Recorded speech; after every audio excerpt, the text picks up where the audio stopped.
ওখানে? কে আছে ওখানে? কে আছে?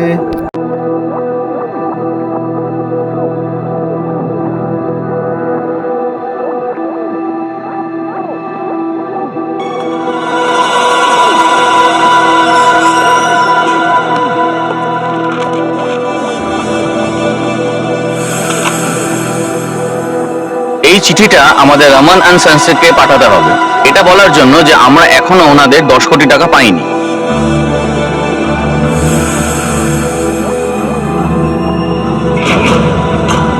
আর যদি এই 10 কোটি টাকা আমরা 1 মাসের মধ্যে ফেরত না পাই, তাহলে সব কটা ফ্ল্যাট আমরা মার্কেটে বিক্রি করে দেবো।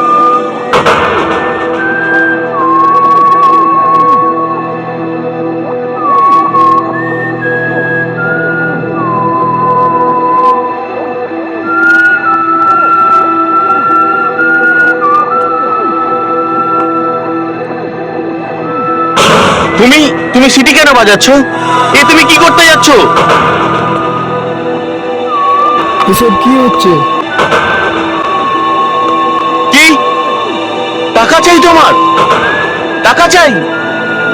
এসব কি হচ্ছে?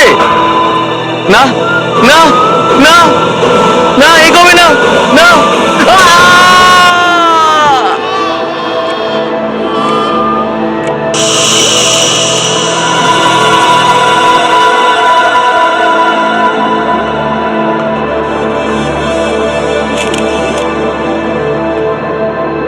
যে এই খুনটা করেছে সে ছুরিটা দিয়ে একটাই আঘাত করেছে, পুরো গায়ের জোরে। খুনি কোনো প্রফেশনাল কিলার মনে হচ্ছে বস। কিন্তু রাজেশ এত রাত পর্যন্ত অফিসে কি করছিল? স্যার স্যার উনি কাজ করছিলেন। এত রাত পর্যন্ত উনি কাজ করছিলেন? হ্যাঁ স্যার, এটা ওনার অভ্যেসই ছিল।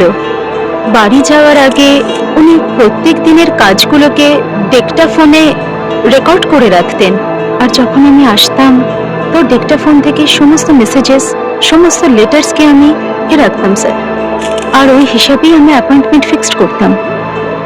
ডেক্টাফোনে রেকর্ড করতেন? হ্যাঁ স্যার।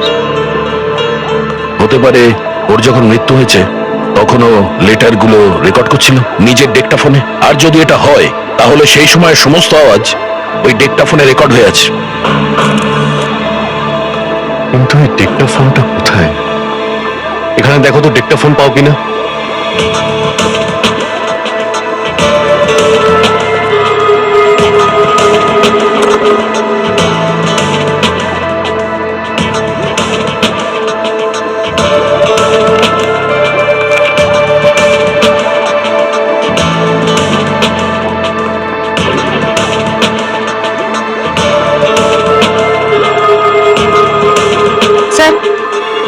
গেছি, এই যে ডেক্টাফোন।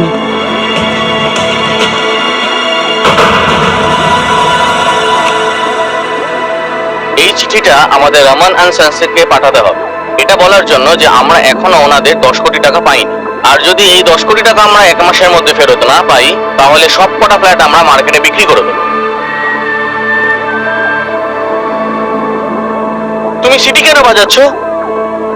তুমি কি করতে যাচ্ছ? এসব কি হচ্ছে? টাকা চাই তোমার? কত টাকা চাই বলো? না না না।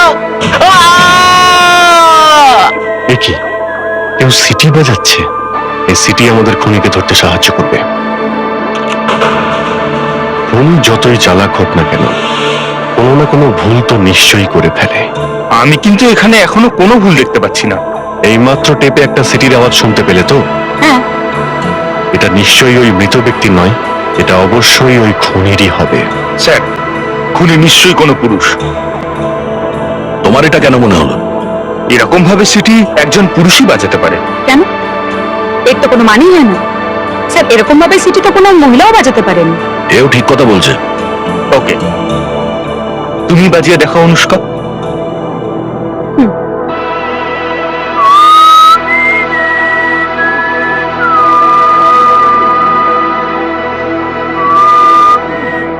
এখনো কোনো সন্দেহ আছে? খুনি একজন মহিলাও হতে পারে, কিন্তু বস আমি যতটুকু জানি এই টিউন আমি আগে কখনো শুনিনি। এমন করে বলছো যেন সমস্ত টিউন তুমি শোনো আর মনে রাখো। সমস্ত নয়, কিন্তু মিউজিকের ব্যাপারে আমি খুব ভালো খোঁজ খবর রাখি। মিউজিক শুনি আমি, কিশোর দা, মুকেশ জি, রফি সাহেব, মান্না দে, আর আজকালকার এই রিমিক্স এটাও শুনি। কিন্তু তা সত্ত্বেও তুমি 100% শিওর হয় কি করে বলছো যে এই টিউনটা তুমি আগে কখনো শোনোনি? আমি কখন বললাম যে আমি 100% কনফিডেন্ট? কিন্তু যদি এই টিউনে কোনো গান হয়, তাহলে হয় একদম নতুন, মার্কেটে আসেনি, বা হয়তো বেশি পপুলার হয়নি, বা হয়তো পাবলিক পছন্দ করেনি। তার মানে তুমি এটা বলছো এই টিউনে গান তৈরি হলেও এখনো পাবলিক শোনেনি। হতে পারে। তাহলে তো আমাদের সাসপেক্ট হয় কোনো মিউজিক এক্সপার্ট হবে, আর না হলে এমন কোনো লোক বা মহিলা যে মিউজিক কোম্পানিতে কাজ করতো বা এখনো করে। তাহলে আমাদের এমন একজন লোকের সঙ্গে কন্ট্যাক্ট করতে হবে যে নতুন গানের ওপর নিজের কমেন্টস দেয়। শুরু করার জন্য এই আইডিয়াটা বেশ ভালো।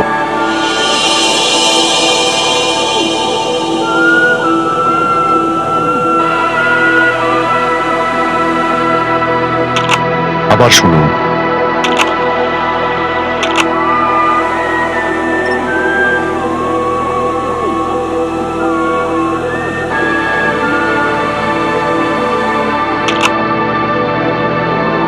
কি মনে হচ্ছে আপনার?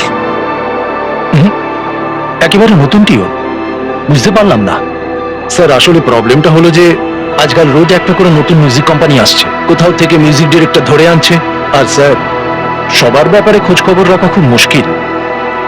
এখন কি করবো স্যার? একটা রাস্তা আছে স্যার, আপনারা এফএম স্টেশন যান, ওদের কাছে নতুন আর পুরোনো গানের সুরের অনেক কালেকশন আছে। তাছাড়া মিউজিক কোম্পানিগুলো ওদের আগামী অ্যালবাম ওদের কাছেই পাঠায়, যাতে বারবার বাজিয়ে পপুলার হয়ে যায়। আমার মনে হয় স্যার ওখান থেকে আপনারা নিশ্চয়ই হেল্প পাবেন।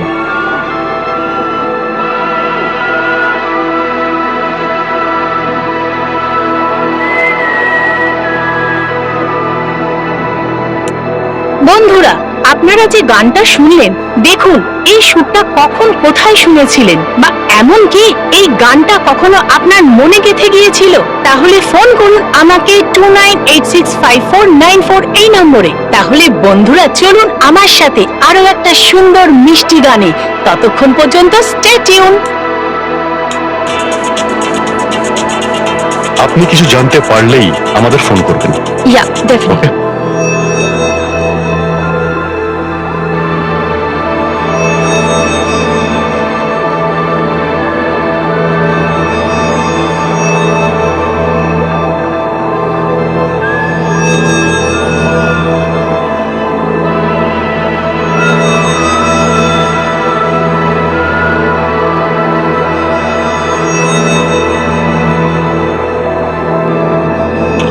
ফেডরিক্স, বন্ধ করো না, টেপ চলতে দাও। পুরো রাত চলেছে, হতে পারে কোনো সাউন্ড আছে।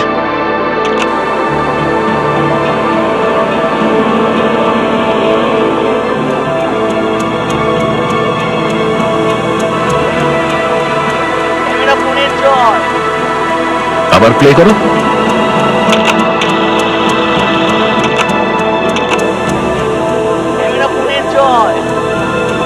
কিছু একটা বলছে, কিন্তু ঠিক বোঝা যাচ্ছে না। কিন্তু আমি বুঝতে পারছি ব্যাপারটা কি। রেডি? প্লে করো।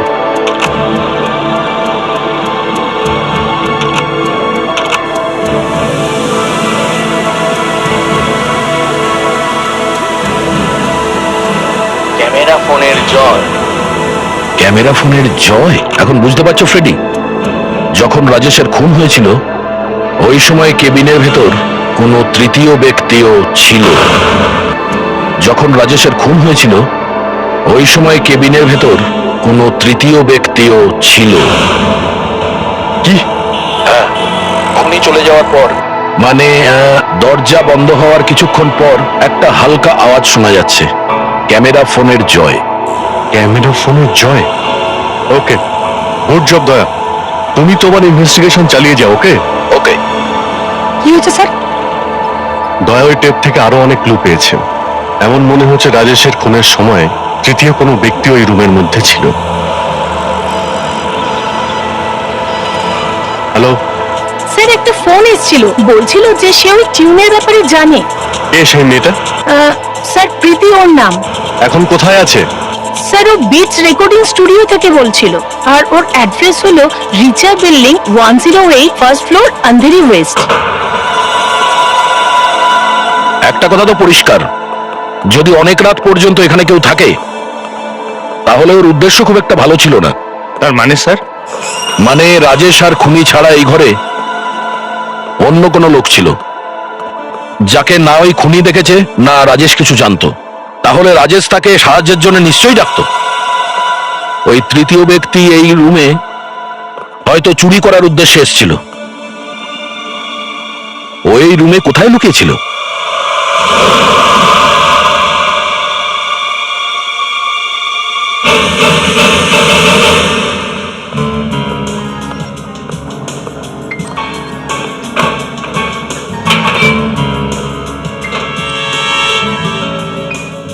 এই রুমে এই একটাই জায়গা আছে যেখানে ওই তৃতীয় ব্যক্তি লুকিয়ে থাকতে পারে। ফ্রেডি, মনে করো যে রাজেশ ওখানে দাঁড়িয়ে আছে আর তুমি ওকে খুন করতে যাচ্ছ, কিভাবে করবে দেখাও। খুনি নিশ্চয়ই দরজা দিয়ে ভেতরে ঢুকেছিল। রাজেশ এই জায়গাটা দাঁড়িয়েছিল। খুনি রাজেশকে মেরেছিল এইভাবে।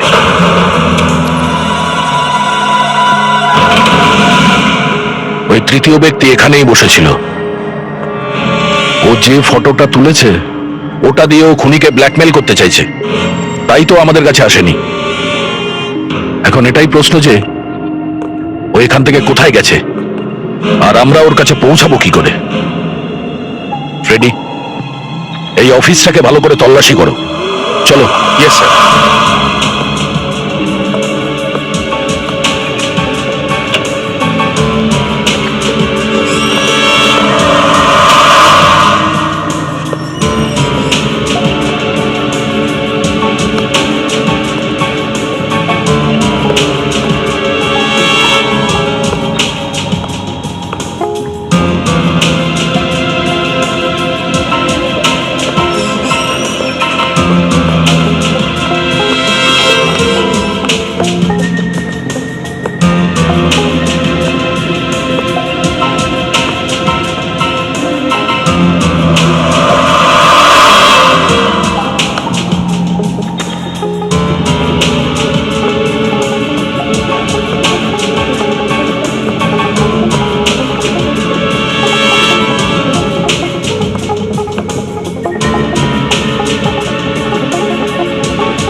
স্যার,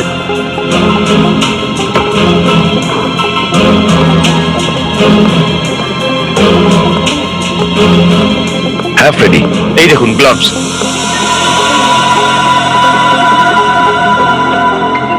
খুনিরই হবে নিশ্চয়ই, তা না হলে বিল্ডারের অফিসে এটা এলো কি করে?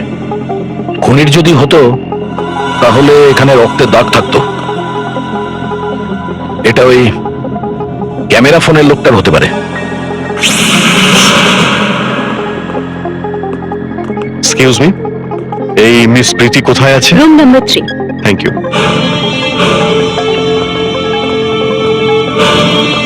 স্যার আমি দেখছি। হ্যাঁ,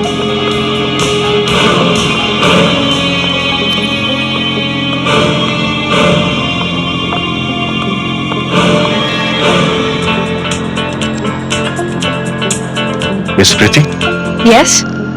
আমি ইন্সপেক্টর অভিজিৎ, সিআইডি থেকে। আপনি ফোন করেছিলেন? আগে হ্যাঁ। আপনি একটু বাইরে আসুন।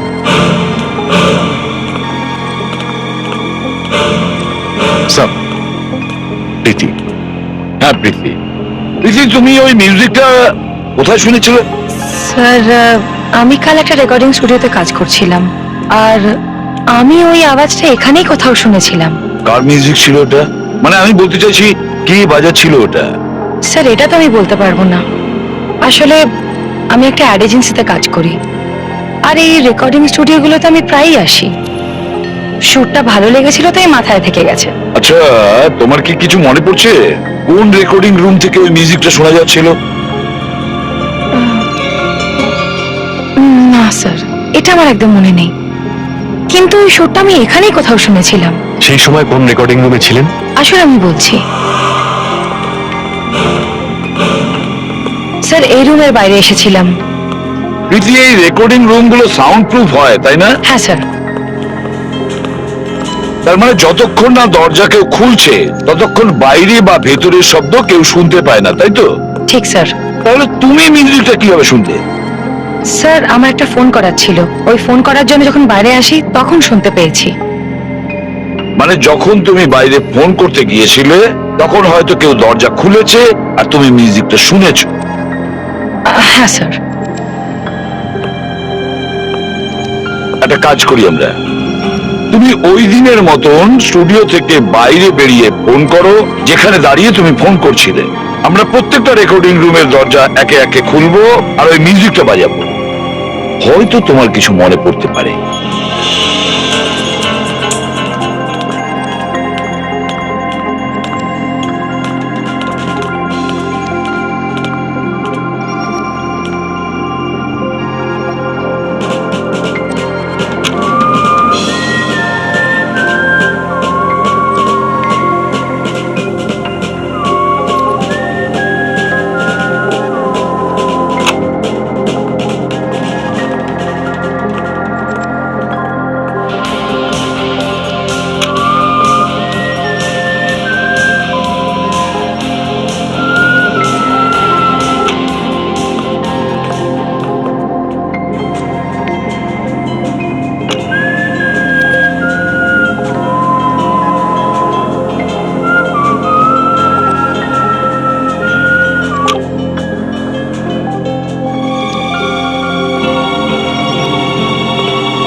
হ্যালো।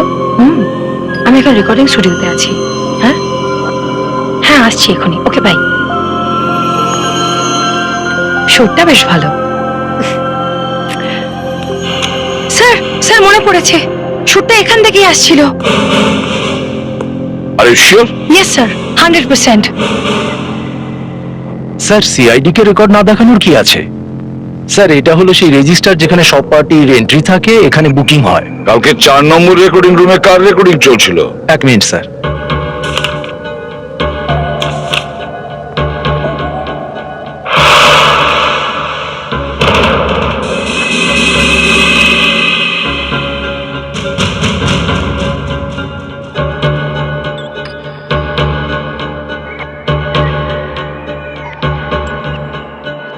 এখন কোথায় পাবো ওকে?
আপনারা এখানে এসেছেন কেন? আমরা আপনার সঙ্গেই দেখা করতে এসেছি বাবা সাইকেল। এক্সকিউজ মি, আপনারা কারা? আমি এসিপি প্রদ্যুমান, সিআইডি থেকে। স্যার রিহার্সাল চলছে, এটা তো দেখুন আপনারা। সেটা আমরা দেখতেই পাচ্ছি। আপনি আমাদের সঙ্গে চলুন। You are under arrest. Arrest? But আপনারা আমাকে অ্যারেস্ট করবেন কেন? কারণ আপনি সিটি খুব ভালো বাজান। হোয়াট?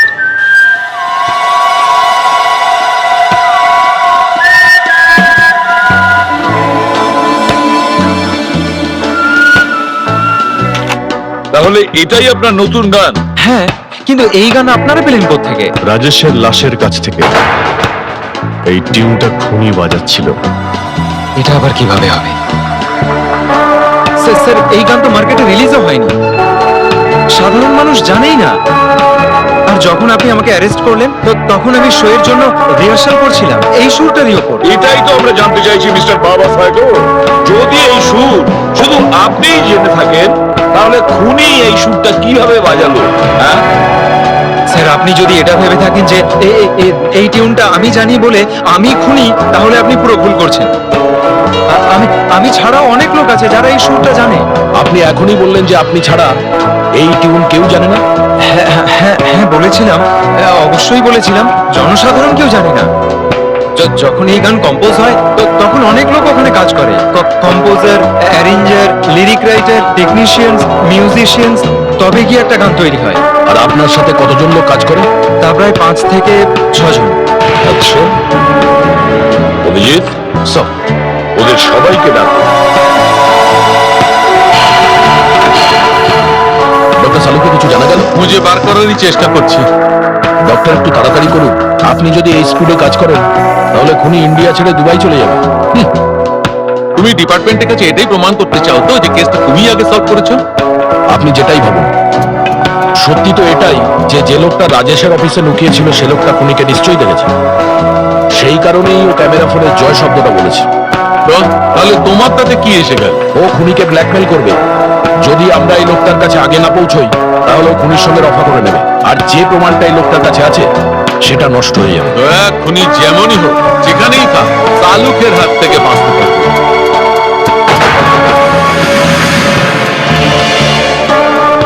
অভিজিৎ, সব রেডি আছে? Yes sir. ভয়েস অ্যানালিস্ট তার ইকুইপমেন্ট চেক করছে। Morning sir. Good morning. আপনার পক্ষ থেকে কোনো প্রবলেম নেই তো? আমি স্যার পুরোপুরি রেডি আছি। আমি ডেকটা ফোন থেকে হুইসেলের কপি কম্পিউটারে তুলে নিয়েছি। এবার এদের হুইসেল গুলো ওই হুইসেলটার সঙ্গে ম্যাচ করাবে, আর যার ফ্রিকোয়েন্সি ম্যাচ করে যাবে সেই হলো কি খুনি। গুড। অভিজিৎ,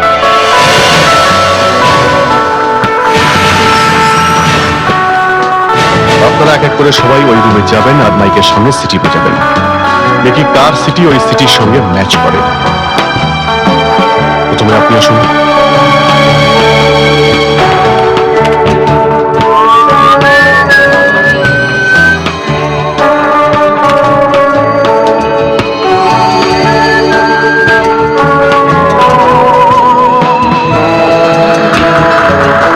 দুটো ম্যাচ করছে না তো?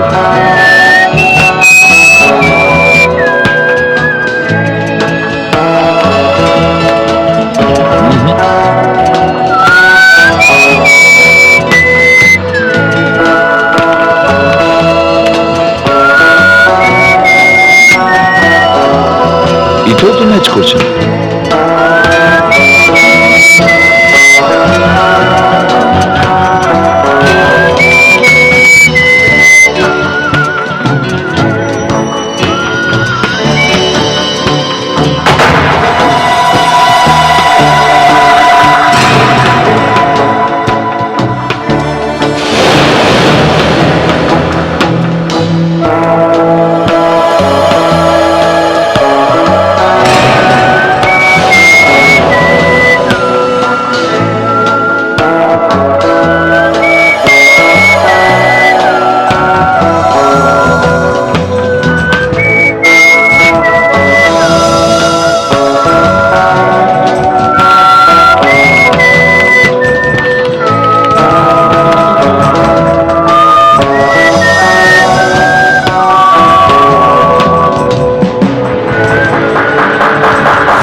Thank you.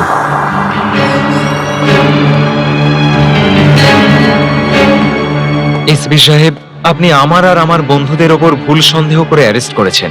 এটা তো দেখুন আপনারা, এই মার্ডারের সাথে আমাদের কোনো যোগাযোগ নেই। দেখুন, যদি এই টিউনটা আপনাদের না হতো তাহলে আপনাদের সন্দেহই করতাম না। হ্যাঁ, আর আমি প্রমাণ করে দেব এই খুনির সাথে মার্ডারের যে সম্পর্ক আছে সেটা, আর খুনি বা কে।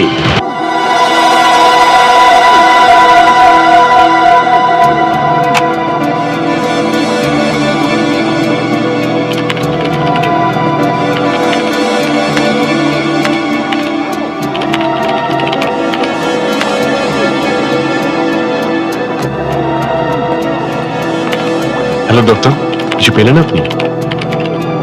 পাওয়া তো গেছে এই ফিঙ্গারপ্রিন্টস, যেটা আমি গ্লাভসের অপোজিট সাইডে পেয়েছি। তার বাবা সাইকেল না ওর কোনো সঙ্গীর? সেইটাই তো ম্যাচ করার চেষ্টা করছি।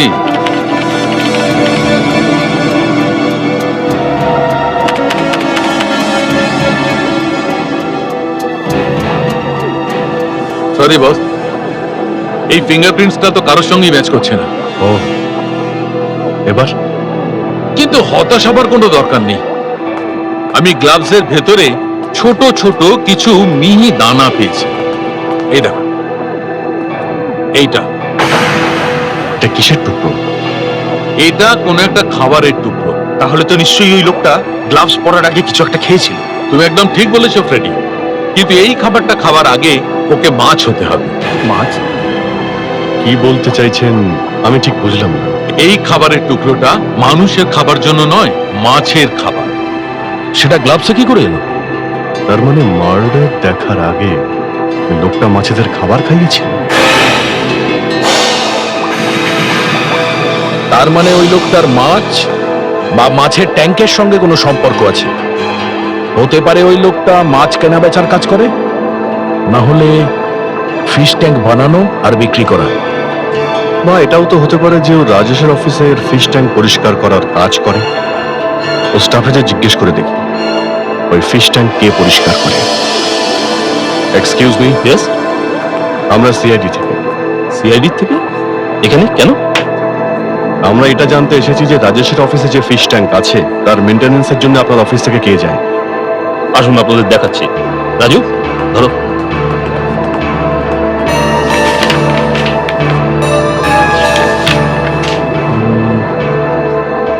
দেখুন, ওই জায়গাটায় 3 জন কাজ করে, কিরণ, রানা আর বিকাশ। 23 তারিখে ওখানে কে গিয়েছিল? দেখুন, 23 রানা তো কাজে আসেনি। বিকাশ কাজে এসেছিল, কিন্তু ও রাজেশ বাবুর অফিস অ্যাটেন্ড করেনি। এটা আপনি কি করে বলছেন? কেননা আমাদের স্টাফেরা যে ক্লায়েন্টের কাছে ভিজিট করে সেখান থেকে তারা ক্লায়েন্ট ভিজিট রসিদটা নিয়ে নেয়, যেখানে ক্লায়েন্টের সাইন করা থাকে। আর ওই তৃতীয় ব্যক্তির কি নাম জানো? ওর কিরণ। কিরণ তো অনেকদিন ধরে অফিসে আসছে না। কবে থেকে? হ্যাঁ, 23 তারিখ থেকে।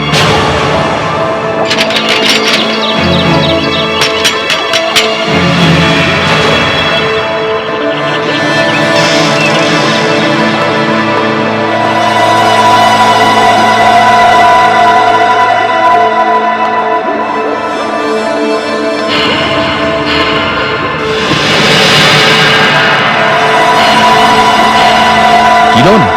সেটাই হয়েছে যা আমরা ভাবছিলাম। এই খুনিকে ব্ল্যাকমেল করার চেষ্টা করছিল আর তাই ও খুন হয়েছে।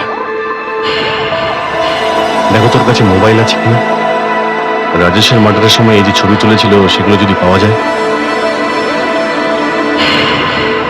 এর পকেটে তো কিছু নেই। এমনটা নয় তো যে যে মার্ডার করেছে সে ফোনটা নিয়ে চলে গেছে? এই রুমটাকে ভালো করে দেখি, যদি পেয়ে যাই বা অন্য কোনো জিনিস পেয়ে যাই।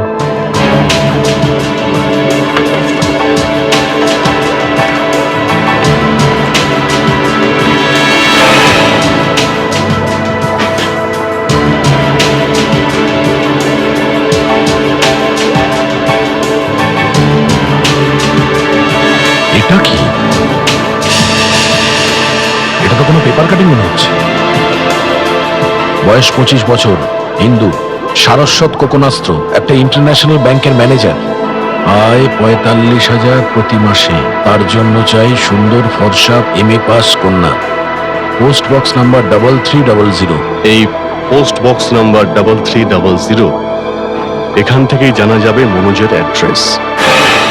মিস্টার মনোজ, আপনি এই কিরণকে চেনেন? এর 3 দিন আগে খুন হয়ে গেছে। স্যার, আমি এরকম ধরনের কোনো লোককে চিনি না স্যার। এই লোকটার লাশের পাশে পুরো নিউজ পেপার নয়, আপনার অ্যাডভার্টাইজমেন্টের কাটিং পাওয়া গেছে। পেয়েছেন তো আমি কি করব? আমি তো কাগজে শুধু অ্যাড দিয়েছিলাম, আর ওটা দেখে যদি কেউ কিছু করে, হাউ ডু আই নো? এতদিন সম্বন্ধের জন্য আপনি কটা মেয়ে দেখেছেন? স্যার, শুধু একটাই। এই কিছুদিন আগেই তো পেপার অ্যাড দিয়েছিলাম স্যার। রেসপন্স ভালোই আছে, আর লিস্টও হয়েছে। কয়েকজনের সাথে আজকে দেখা করব আর বাকিদের সাথে কাল। আপনি যাদের সঙ্গে দেখা করবেন তাদের আমরাও দেখব। কি স্যার? হ্যাঁ, হতে পারে তাদের মধ্যে কারোর সঙ্গে কিরণের মার্ডারের সম্পর্ক আছে।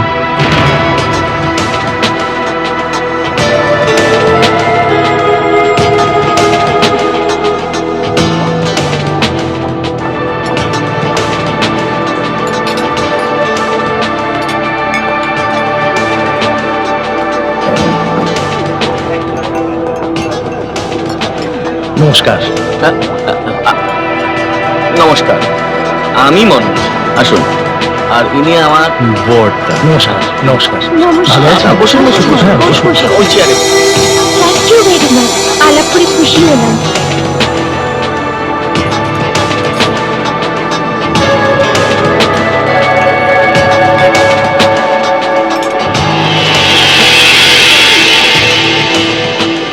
এইখানে এলো কি করে?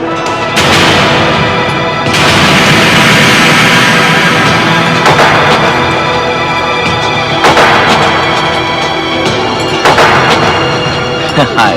হাই, মনোজ। হ্যাঁ, আমি মনোজ। আর ইনি হলেন আমার বড়। খুব বড় খেলা খেলেছো তুমি। খেলা? কিরকম খেলা? সেই সুর, ওই সিটি মারা সুর, খুব ভালো মিউজিক ছিল ওটা। যেই তুমি জানতে পেরেছো যে তুমি ধরা পড়তে চলেছো, তুমি আমাদেরকে ডাকলে আর সোজা বাবা সাইকেলের কাছে পাঠিয়ে দিলে। আমি এরকম কিছু করিনি স্যার। আমি আপনাদের অ্যানাউন্সমেন্ট রেডিওতে শুনেছিলাম, তাই ভাবলাম সিআইডি কে আমার একটু সাহায্য করা উচিত। আচ্ছা, তাহলে তুমি মনোজের সঙ্গে কি করছিলে? মনোজ, ও তো বিয়ের অ্যাড দিয়েছিল, আর আর আমি বিয়ে করতে চাই। কিন্তু তোমার ভাগ্যটাই খারাপ। ওই বিয়ের বিজ্ঞাপনটা আমরা লাশের পাশে পাই, যাকে তুমি মার্ডার করেছো। এটা আপনি কার মার্ডারের কথা বলছেন? ওই লোকটারই, যে তোমাকে ব্ল্যাকমেল করছিল, কারণ ও তোমাকে খুন করতে দেখে নিয়েছিল। খুন? আমি কারো খুন করিনি। আপনারা বিশ্বাস করছেন না কেন? আমি কারো খুন করিনি। ওই সুরের ব্যাপার তোমার জানাটা, ওই বিজ্ঞাপন কিরণের লাশের পাশে পাওয়াটা, আর ওই বিজ্ঞাপন দেখে মনোজের কাছে যাওয়াটা কাকতালীয় নয়, বুঝলে? রাজেশকে খুন তুমিই করেছো। কে রাজেশ? ওই বিল্ডার? হ্যাঁ, ওকে তুমিই খুন করেছো।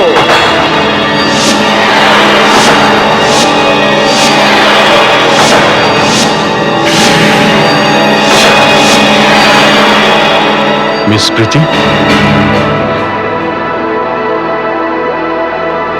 মিস প্রীতি,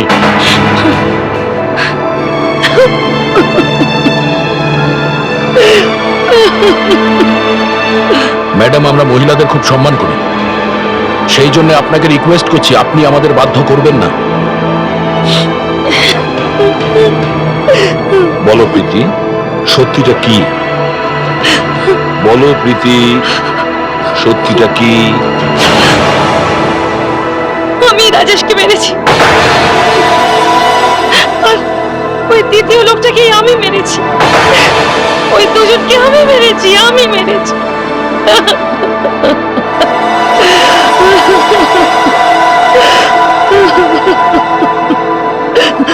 কিভাবে মেরেছো? আমি জিজ্ঞেস করছি, কিভাবে মেরেছো? এসব আপনারা যদি কি করবেন?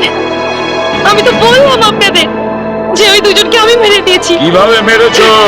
ছুরি দিয়ে, গলা টিপে, না বন্দুক দিয়ে? বলো কিভাবে মেরেছো?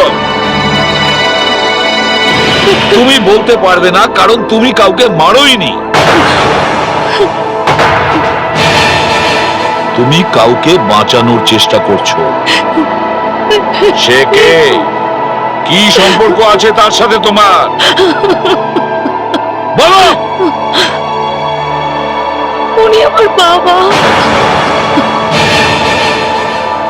শুনলেন আপনারা? উনি আমার বাবা, উনি আমার বাবা।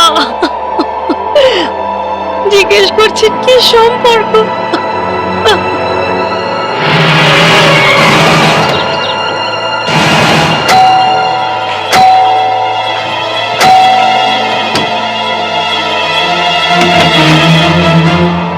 বাবা কোথায়? বাবু তো বাড়িতে নেই মা। বাড়িতে নেই? না স্যার।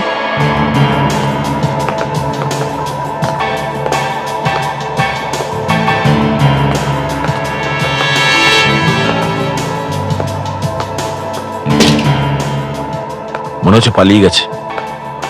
উনি তোমাকে বলেননি যে উনি কোথায় যাচ্ছেন? না স্যার, কিন্তু যাবার আগে কারুর সাথে ফোনে কথা বলার চেষ্টা করছিলেন। কার সাথে? সেটা তো জানি না, কথা কিছু হয়নি। বারবার নাম্বার ডায়াল করছিলেন, আবার কেটে দিচ্ছিলেন। এরকম 3-4 বার উনি করলেন, তারপর হঠাৎ বেরিয়ে গেলেন। মানে ব্ল্যাঙ্ক কলস? রিডায়াল করলেই জানতে পারা যাবে কার নাম্বার।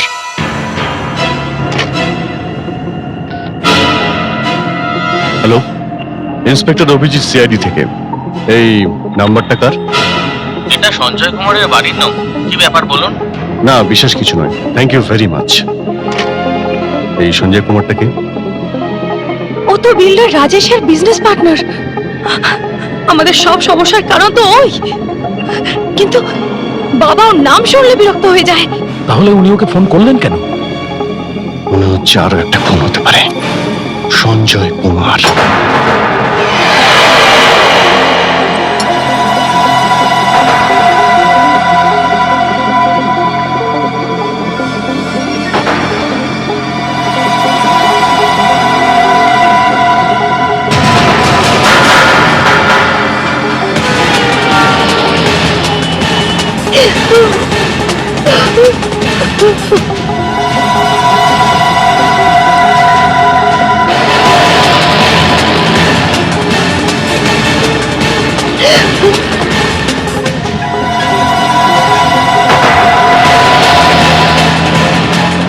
আপনি কি করছেন? জীবনের সব হিসেব পূরণ করছি।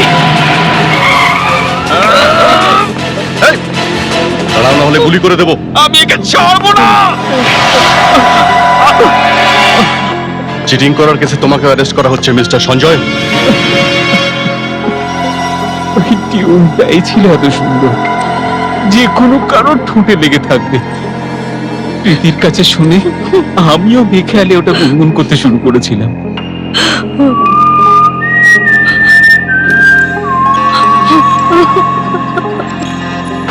সারা জীবনে একটা একটা করে পয়সা জমিয়েছি, যে একদিন আমার নিজেরও একটা বাড়ি হবে। আমি সব টাকা রাজেশ আর সঞ্জয়কে দিয়ে দিয়েছিলাম। এমনকি প্রীতির বিয়ের জন্য যে টাকা জমিয়েছিলাম সেটাও ওদেরকে দিয়ে দিয়েছিলাম। কিন্তু এই ঠকবাজেরা তো বিল্ডিংটা তৈরি করলো না স্যার। তখন ঠিক করেছিলাম এই চিটিং বাজদের উচিত শিক্ষা দিতে হবে।